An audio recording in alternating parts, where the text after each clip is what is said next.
تو بالکل ٹھیک ہے. اور مجھے تو لگتا ہے کہ ابھی آنے والے وقت میں شاید اس کو اور کم کریں, سبسڈی کو, اس کو بڑھائیں کوئی روڈ میپ کی طرح, کہ وہ IMF کے ساتھ جو پروگرام ہے وہ دوبارہ ایک دفعہ شروع ہو جائے. صحیح, اس کی تفصیل میں پھر ہم جائیں گے. اور اب کیونکہ جو ٹارگیٹڈ سبسڈیز کی بات ہو رہی ہے, اس بارے میں بھی خبریں جو آ رہی ہیں سامنے, اس میں بھی بات کرتے ہیں. آسما صاحبہ, اب اس کے جو پولیٹیکل سائیڈ ہے سارے معاملے کی, آج حکومت نے ایک بار پھر واضح کیا, اور جو تھوڑی دیر پہلے بھی خبر آ رہی تھی کہ اتحادیوں سے مل کر بھی یہ بات کی ہے کہ اپنی آئینی مدت حکومت پوری کرے گی. دوسری طرف خان صاحب کی گفتگو آج آپ نے سن لی, وہ بڑی مشروط قسم کی بات کر رہے ہیں, ایون مذاکرات کے حوالے سے بھی, اور اپنی بات پر ڈٹے ہوئے ہیں. اس وقت کتنی گنجائش ہے اس ساری صورتحال میں خان صاحب کے پاس کہ وہ اس بات پر ڈٹے رہیں کہ ان کے مطابق جو وہ کہتے ہیں, جو الٹیمیٹم وہ دے رہے ہیں اس کے مطابق, اور حکومت کے پاس بھی جو وہ بات کر رہی ہے کہ ہم اپنے مقررہ مدت پوری کریں گے؟ دونوں سائٹس کے پاس کتنی گنجائش ہے اپنے بات پر ڈٹے رہنے کی؟ بہت بہت شکریہ اقصیٰ, اپنے پروگرام میں آپ نے مجھے انوائٹ کیا. یہ جو آپ نے بات کی بالکل آپ صحیح کہہ رہی ہیں کہ وہ ڈٹے ہوئے ہیں, لیکن جو آج ان کی پریس کانفرنس ہم نے سنی, اس میں ان کی جو باڈی لینگویج تھی وہ کافی زیادہ جسے کہتے ہیں وہ کافی ڈاؤن بھی تھے, اور انہوں نے مذاکرات کی بات کی جو کہ بہت خوشائند بات ہے. مطلب ہم بہت دنوں سے یہ بات کر رہے ہیں کہ عمران خان صاحب کو جو ہے وہ مذاکرات کے دروازے کھولنے کے لیے بات کرنی چاہیے, بات چیت کے لیے تیار ہونا چاہیے. اور آج انہوں نے کہا کہ ہم نے کبھی مذاکرات کے لیے دروازے بند نہیں کیے. اس سے پہلے اگر آپ کو یاد ہو تو ایک بڑا ہی ان کا ایک زبردست جملہ وہ بولتے تھے ہمیشہ سے کہ ہم کسی سے بات چیت نہیں کریں گے, چوروں ڈاکوؤں سے ہم بالکل ہاتھ نہیں ملائیں گے, اور کسی قسم کی بات چیت جو ہے وہ نہیں ہوگی. اور یہ NRO ہم سے مانگتے ہیں اور ہم NRO نہیں دیں گے وغیرہ وغیرہ. اور اب ایسے لگتا ہے کہ جیسے وہ صورتحال یکسر تبدیل ہو گئی ہے, اور انہوں نے یہ کہا ہے کہ میں پھر آؤں گا اور پوری تیاری کے ساتھ آؤں گا. اور اب تیاری سے ان کی مراد کیا ہے؟ اگر 1 مہینے کے جلسے, جو کہ 4 جلسے, پھر وہاں پہ آپ دیکھیں کہ جس اینگل سے PTI اپنی پروڈکشن کے ذریعے سے دکھاتی رہی, اگر اس کو دیکھیں تو بڑے زبردست جلسے جو ہم نے دیکھے. اگر اس کے 1 مہینے کے پے در پے جلسوں کے بعد بھی آپ 10 سے 12 ہزار لوگ اسلام آباد میں لا سکے ہیں, تو اس کا تو مطلب یہ ہے کہ یہ پوری تیاری جو تھی, اب اس کے بعد کیا تیاری ہوگی؟ یہ تیاری کو تھوڑا ایکسپلین کر, ان سے ایک سوال کیا گیا تھا اسما صاحبہ, ان صحافی نے, انہوں نے اس کو ایلیبوریٹ اس طرح کیا کہ اب ہمیں نہیں پتا تھا کہ حکومت کا کیا رویہ ہوگا اگر ہم اسلام آباد جائیں گے, اب ہمیں پتا چل گیا ہے. تو اس کو کنفرنٹیشن کی طرف کے حوالے سے دیکھا جائے, یا پھر یہ کہ ان 6 دنوں میں کوئی مذاکرات یا کوئی جو بھی بات چیت بیہائنڈ دا ڈورز ہو رہی ہے وہ اسی سلسلے میں کچھ وہ چاہ رہے ہیں کہ اس قسم کی تیاری؟ بالکل. دیکھیے, اگر جب وہ خود حکومت میں تھے تو ان کے وہ مشہور تقریر آج کل پھر چل رہی ہے, جو کہ مختلف موقعوں کے اوپر ابسا ان کی تقریروں کے پرانے جو ٹکڑے ہوتے ہیں وہ چلتے رہتے ہیں, جس میں نے کہا کاروبار بند کر دیں, کیا ہم ملک کو دھکیل لیں, معیشت برداشت نہیں کر سکتی وغیرہ وغیرہ. تو اگر آپ نے لا اینڈ آرڈر کی سچویشن کو کنٹرول کرنا ہے تو ظاہر ہے کہ جو صورتحال پیدا کی گئی اسلام آباد کے اندر, اور پھر لاہور میں اسلحہ برآمد کیا گیا, اس کے باوجود ہم یہ کہتے ہیں کہ کسی کو بھی اکٹھے ہونے کا جو اسمبلنگ کا حق ہے وہ کانسٹیٹیوشن نے دیا ہے, وہ ختم نہیں ہونا چاہیے. لیکن ایک دستور, ایک طریقہ ضرور بنانا چاہیے کہ ہر دوسرے دن آپ اسلام آباد کے اوپر کوئی بھی پارٹی, یہ صرف PTI کے لیے نہیں ہے, یہ تحریک لبیک ہو یا یہ پاکستان پیپلز پارٹی ہو یا PMLN ہو, ان کو یہ چڑھائی نہیں کرنی چاہیے. تو تیاری کا مطلب اب ان کا یہ ہوگا اس کے بعد کہ وہ مذاکرات میں جائیں گے, وہ بات چیت کے دروازے انہوں نے کھولے ہیں, ان کچھ لو اور دو کی بنیاد کے اوپر بات کریں گے, اور میرا خیال ہے کہ اس کا جو آغاز ہے وہ ہو چکا ہے. تیاری سے آپ مذاکرات سمجھتی ہیں اور بات چیت سمجھتی ہیں. اب حیدر صاحب, پہلے تو یہ جو بات ابھی آسما صاحبہ بھی کر رہی ہیں کہ کچھ تو حکومت پلان کر رہی ہوگی, تو ہمیں کچھ خبریں بھی اس ذرائع سے یہی رپورٹ ہو رہی ہیں کہ گورنمنٹ اب کچھ سوچ رہی ہے کہ ایک اسلام آباد کے اندر پرماننٹلی ایک بین لگا دیا جائے ریلیز کے انٹر ہونے کے حوالے سے. یہ پہلے تو بنیادی طور پہ جاننا چاہوں گی کہ آئینی طور پہ یہ ممکن ہے؟ آپ سمجھتے ہیں کہ اگر حکومت ایسا اقدام کرنا چاہے تو آئین میں دیے گئے جو حقوق ہیں عوام کے یا پروٹیسٹ کرنے کے, اس کے مطابق اس کو دیکھتے ہوئے ایسا ممکن ہے کہ حکومت کر پائے؟ دیکھیں, ہمیں سمجھنا پڑے گا کہ جو آئینی حقوق ہیں ان کو بیلنس کرنا چاہیے, کیونکہ وہ کئی دفعہ آمنے سامنے آ جاتے ہیں. ایک آپ کا اگر احتجاج کا آئینی حق ہے, تو دوسری طرف ہمارا آئینی حق یہ بھی ہے کہ ہماری حکومت مفلوج ہو کے نہ رہ جائے, ہم اپنے کاروبار پہ جا سکیں, ہمارے بچے امتحانات جو ہے ان تک پہنچ سکیں. تو جہاں احتجاج باقی آئینی حقوق پہ امپنج کرنے لگتا ہے, انکروچ کرنے لگتا ہے, تجاوز کر جاتا ہے اپنے حدود سے, تو وہ حق وہاں پہ ختم ہو جاتا ہے. تو جہاں پہ دوسرا حق شروع ہوتا ہے وہاں پہ پچھلا ختم ہو جاتا ہے. احتجاج کا حق بالکل ہے, احتجاج کا حق وہاں ختم ہو جاتا ہے جہاں دوسرے حقوق پہ جو ہے وہ ان کو روندنا شروع کر دیں. تو یہاں پہ آپ کے سوال کا جواب یہ ہوگا کہ اسلام آباد کہنا کہ یہاں نہیں ہو سکتی ریلیاں، یہ میرے خیال سے ذرا ویگ، براڈ اور غیر مناسب ہوگا. ڈیفینیٹلی یہ ضرور کہا جا سکتا ہے ریڈ زون میں اور جہاں جہاں احتجاج کی جگہیں مختص ہیں، اور اسلام آباد میں بھی مختص ہونی چاہیے. یہ نہیں ہو سکتا ایک شہر ہے وہاں پہ آپ احتجاج کر ہی نہیں سکتے، یہ غلط ہے. آپ شہر پہ مختص جگہوں پہ اجازت دیں، اور بالکل میرے خیال سے ایک انچ کی رعایت نہیں ہونی چاہیے کہ ریڈ زون میں کوئی بھی کر سکے، کیونکہ وہ آپ پھر جو ہے نا میرے ایک شہری کے کسی اور ہر شہری کے آئینی حق کو روند رہے ہیں پھر آپ. کیونکہ میرا حق ہے کہ میری حکومت میں نے لگ کیا جو میرے پیسوں سے کام کرتی ہے وہ کام کر سکے. اوور آل آپ کہتے ہیں کہ یہ نہیں لگتا کہ ممکن ہو سکتا ہے، لیکن مختص جگہوں کے اوپر ایک اور جو خان صاحب نے باتیں کی ہے، صاحب میں ایک شارٹ بریک کی طرف جی جی جی جی جی جی جی جی کہہ دیجیے آپ فائن ٹیون مکمل اس کو کیا جائے گا، اور پورا اسلام آباد نہیں ہوگا، لیکن یہ کانسیپٹ ٹھیک ہے کہ ہر جگہ نہیں ہو سکتا احتجاج. صحیح، اور دنیا بھر میں ایسا ہی ہر جگہ نہیں ہو سکتا، خاص کر کیپٹل سٹی کے اندر، اور وہ بھی ایک پراپر اجازت نامے کے تحت. لیکن جو پچھلے دنوں ہوا وہ بھی بہت ڈیبیٹیبل ہے. تو بریک کے بعد حیدر صاحب اس پہ بھی بات کریں گے. اور خان صاحب نے آج جو کہا کہ وہ خط لکھ رہے ہیں سپریم کورٹ کو، اور مزید ان 6 دنوں کے اندر وہ کیا نوٹس کریں گے سپریم کورٹ کے بارے میں عمران خان صاحب، اس پہ بھی آپ کا کامنٹ شامل کروں گی ایک شارٹ بریک کے بعد. بریک کے بعد خوش آمدید. ہم بات کر رہے ہیں پروگرام میں جو معاشی صورتحال ہے اس کے اوپر بھی ایک ایکسپرٹ اوپینین آپ کے لیے. لیگل جو اس وقت ایک ڈیبیٹ ہے ملک میں کافی دن سے جاری ہے، خاص طور پہ عام طور پہ جو عدالتی معاملات ہوتے ہیں اس طرح کی ڈیبیٹ نہیں ہوتی جس طرح آج کل، لیکن وہ جو خان صاحب کے توسط سے وہ تمام اداروں کے بارے میں اس وقت زیر بحث ہیں، اور ہم پولیٹیکل سائڈ کا بھی جائزہ لے رہے ہیں. شاہ رخ، اب آپ سے میں یہ جاننا چاہوں گی کہ آپ آج جب پی ٹی آئی کے جو معاشی ٹیم تھی وہ جب بات کر رہے ہیں تو وہ تنقید کر رہے ہیں یہ قیمتیں بڑھانے کے اوپر، دوسری طرف ایک اور بھی جو گراؤنڈ ریالٹیز ہیں جو فیصلے جاتے جاتے خان صاحب بھی کر کے چلے گئے.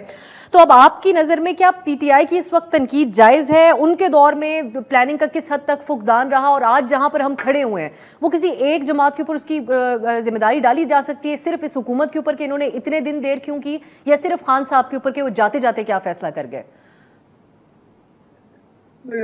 اس میں تحریک انصاف نے جب یہ ڈیسیشن کی تھی کہ پیٹرولیم کو سبسڈی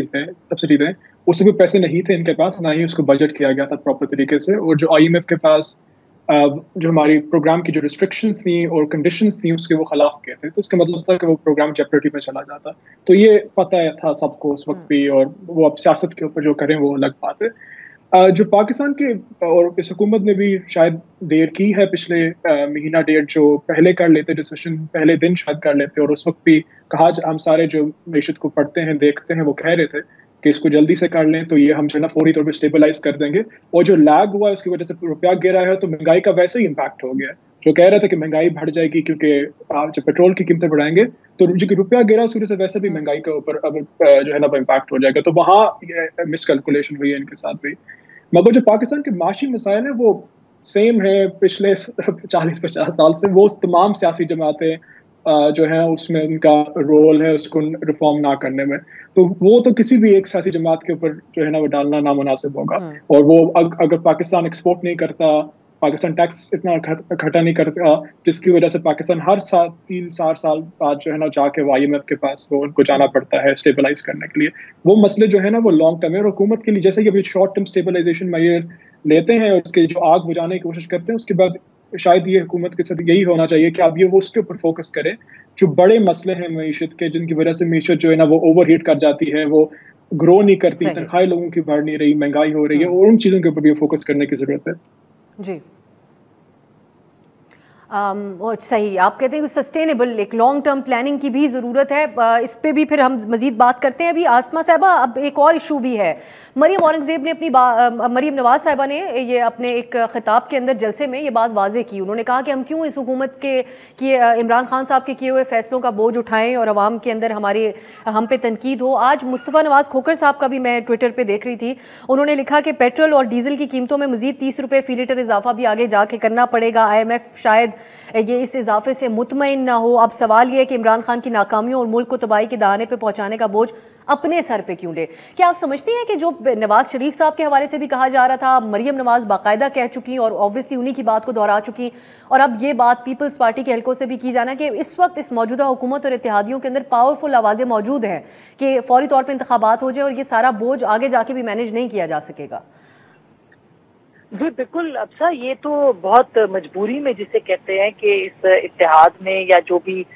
اپوزیشن کا جو پہلے اپوزیشن تھی اب حکومتی اتحاد ہے، انہوں نے اس کو قبول کیا ہے اور کسی نے بھی خوشی سے کو پھولوں کی سیج پہ اس وقت نہ یہ بیٹھے ہیں، نہ عمران خان صاحب اگر واپس آئیں گے تو وہ پھولوں کی سیج پہ بیٹھیں گے۔ سب کو یہ پتا ہے کہ پاکستان کی اکانومی جو ہے وہ کس صورتحال میں ہے، کتنے سخت فیصلے کرنے ہیں، اسی لیے 1 سے 1.5 مہینہ ہو گیا، 1.5 مہینے کی یہ گورنمنٹ ہو گئی ہے اور ان کو اب آ کے انہوں نے یہ فیصلہ کیا کہ پیٹرول کی جو قیمتیں ہیں وہ بڑھانی ہے، اور یہ بڑھانی تھی کیونکہ IMF کا معاہدہ ہے، جیسے آپ کو ابھی بتایا انہوں نے، جو ہمارے معزز ساتھی ہیں ساتھ بیٹھے، تو انہوں نے بتایا جس طرح سے بالکل یہ فیصلہ تو کوئی مجبوری کا فیصلہ تھا اور یہ سب کو نظر آ رہا ہے کہ اگر اسی طرح کے فیصلے ہوئے تو یہ ان پاپولر فیصلے ہوں گے، لیکن یہ اس وقت صورتحال جب اپوزیشن کے رہنماؤں کے سامنے آئی تھی تو جو ہماری اطلاع ہے انہوں نے بھی یہ فیصلہ کیا تھا کہ ہم کیوں یہ بوجھ اٹھائیں جبکہ ہم گالیاں کھائیں اور سب کچھ ہوں اور لوگ بھی ہمیں برا کہیں، تو اس کا جواب پھر خود اپوزیشن نے یہ دیا تھا کہ یہ ملک ہمارا ہے اور ہمیں اس وقت سیاسی قیمتیں بھی اگر چکانی پڑے تو بھی ہمیں پاکستان کے لیے سخت فیصلے کرنے ہیں اور ہمیں واپس آنا ہے، کیونکہ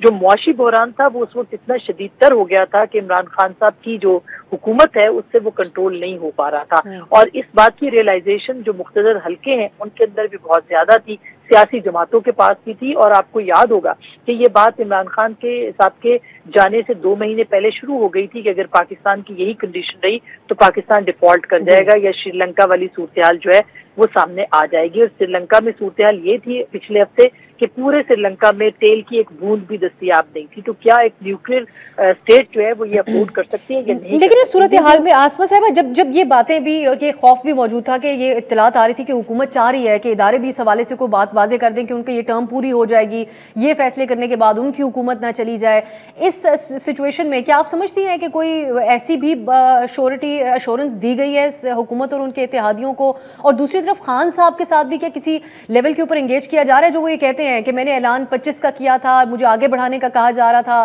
لیکن میں نے نہیں کیا اور اپنی مرضی کے مطابق آ گیا؟ دونوں طرف آپ سمجھتی ہیں کہ انگیج کیا جا رہا ہے اس سلسلے میں؟ دیکھیے افسر، سب سے پہلی بات تو یہ کہ عمران خان صاحب نے جو دھرنا آ کے نہیں دیا وہ اسی لیے نہیں دیا کہ ان کو سمجھ آ گئی کہ لوگ ان کے ساتھ نہیں ہیں، ان کے پاس نمبرز موجود نہیں تھے، دھرنا نہیں دیا۔ اس کے بعد اس سے پہلے 2 دن سے مذاکرات چل رہے تھے، انہوں نے بہت جلد بازی میں کال دی تھی اور اس کے بعد سے انہوں نے اسپیکر صاحب جو راجہ پرویز اشرف صاحب ہیں ان کے گھر کے اوپر جو میٹنگ ہوئی ان میٹنگز کے اندر یہ ساری باتیں ہو گئی تھی، شاہ محمود قریشی صاحب اور سب لوگ وہاں پہ آئے تھے، وہاں پہ تلخ کلامی بھی کافی زیادہ ہو گئی تھی، لیکن یہ جو بیک ڈور چینلز تھے یہ ان کا رابطہ شروع ہو گیا تھا، اور پھر عمران خان صاحب نے نیوٹرلز کو بھی اپروچ کیا تھا کہ آپ ان کو صورتحال جب نظر آ گئی تو انہوں نے ان کو بھی یہ کہا تھا کہ ہم بات چیت کرنے کے لیے تیار ہیں، یا جو بھی صورتحال ہے اس میں ہمیں ایک فیس سیونگ جو ہے وہ چاہیے اور رستے کھولے جائیں، اور پھر عدالت جو ہے وہ بیچ میں، ظاہر ہے کہ جو خود اسد عمر صاحب وہ درخواست لے کے گئے تھے ان کی استدعا کے اوپر عدالت نے ان کو اجازت دی کہ وہ آ جائے۔ تو میرا خیال ہے کہ یہ بالکل یہ بات درست ہے کہ دونوں طرف مذاکرات کی خواہش ہے، اسی لیے کل شہباز شریف صاحب نے ہاؤس میں جو تقریر کی تھی اس میں انہوں نے ان کو دعوت دی تھی کہ آپ آ جائیں اور آ کے بات کریں، اور انہوں نے ایک کمیٹی بنانے کی بات کی تھی۔ یہ مذاکرات اور وہاں سے جو آج مثبت جواب آیا ہے کہ ہم مذاکرات کے لیے ہم نے دروازے کبھی بند نہیں کیے، اس کا مطلب یہ ہے کہ اب اسمبلیوں میں واپسی کے لیے بھی بات ہوگی، اور اگر اسمبلیوں ساتھ ہی لیکن یہ خبر آنا کہ حکومت چاہ رہی ہے کہ استعفے قبول کر لیں شیریں مزاری کے، شاہ محمود قریشی صاحب کا، اور یہ کچھ ذرائع بتا رہے ہیں کہ فواد چوہدری صاحب کا بھی، اس پہ بھی غور کیا جا رہا ہے، اور پھر اگر بات چیت ہوئی بھی ہے تو وہ پھر عمران خان صاحب یہ بات مشروط کیوں کرتے ہیں مذاکرات کی بات کرنے کے ساتھ کہ میں آؤں گا جون تک پہلے اعلان کر دیں الیکشن کا پھر ہم مذاکرات کر سکتے ہیں؟ دیکھیے میرے خیال ہے عمران خان صاحب تو یہ بات بار بار کہتے رہیں گے، وہ تو جو 25 کی صبح تک یہ بات کر رہے تھے کہ 25 لاکھ لوگ ہمارے ساتھ آ رہے ہیں، ان کو بہت گراؤنڈ ریالٹیز ان کو پتہ چل گئی ہیں، کے پی کے میں کوئی رکاوٹیں نہیں تھیں، اس کے باوجود وہ بڑا کراؤڈ لانے میں وہاں سے ناکام ہوئے ہیں، اور ابھی بھی ان کو یہ بات سمجھ میں آ گئی ہے کہ الیکشن تک جانے کے لیے یہ ساری چیزیں کرنی پڑیں گی۔ اور دیکھیے حکومت اب جب ان کو یہ ضمانت تھوڑی سی مل گئی ہے کہ اب شاید پولیٹیکل اسٹیبلٹی ان کو ملے گی جو کہ اس وقت ضرورت ہے IMF سے بات چیت کے لیے بھی، انٹرنیشنل کمیونٹی کے ساتھ بھی، لہٰذا اس کے بعد انہوں نے اپنے جو فیصلے ہیں وہ کرنے شروع کیے ہیں، اور ان فیصلوں میں یہ ہے کہ جو تصدیق کر دے کہ ہم نے